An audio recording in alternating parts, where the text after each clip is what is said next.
తెలంగాణ ప్రభుత్వం ration card లబ్ధిదారులకు 3 నెలల రేషన్ ఒకేసారి ఇస్తున్న సంగతి తెలిసిందే. కేంద్ర ప్రభుత్వం ఆదేశాలతో జూన్, జూలై, ఆగస్టు నెలలకు సంబంధించిన రేషన్ సరుకులు ఈ నెల 1 నుంచి పంపిణీ చేస్తుండగా 30 వరకు లబ్ధిదారులకు రేషన్ అందించనున్నారు. అయితే కొత్తగా ఆహార భద్రత కార్డులు పొందిన వారికి మాత్రం తీవ్ర నిరాశ ఎదురైంది.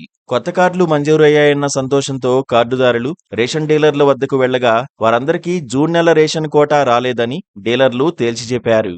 అంతేకాదు జూలై, ఆగస్టు నెలల కోటా కూడా రాదని స్పష్టం చేయడంతో చేసేదేమీ లేక వేలాది మంది కార్డుదారులు నిరాశతో వెనుదిరగాల్సిన పరిస్థితి ఏర్పడింది. 2018లో అప్పటి బీఆర్ఎస్ ప్రభుత్వం కొత్త రేషన్ కార్డులు ఇస్తామని ప్రకటించి దరఖాస్తులు ఆహ్వానించింది.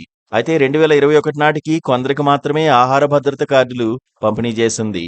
అప్పటికే ఉన్న కార్డుల్లో చనిపోయిన వారి పేర్లను తొలగించినప్పటికీ కుటుంబ సభ్యుల సంఖ్య పెరిగినా నమోదు చేయలేదు.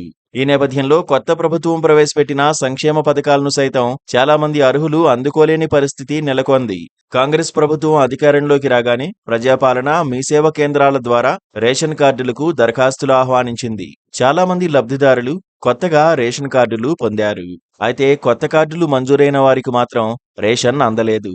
జూలై నెలలోనే 3 నెలలకు సరిపడా అంటే ఆగస్టు వరకు రేషన్ బియ్యం ఇచ్చేయడంతో ఇప్పుడు కొత్త కార్డుదారులు రేషన్ బియ్యం అందుకోవాలంటే సెప్టెంబర్ వరకు ఆగాల్సిందేనని రెవెన్యూ అధికారులు, డీలర్లు పేర్కొంటున్నారు.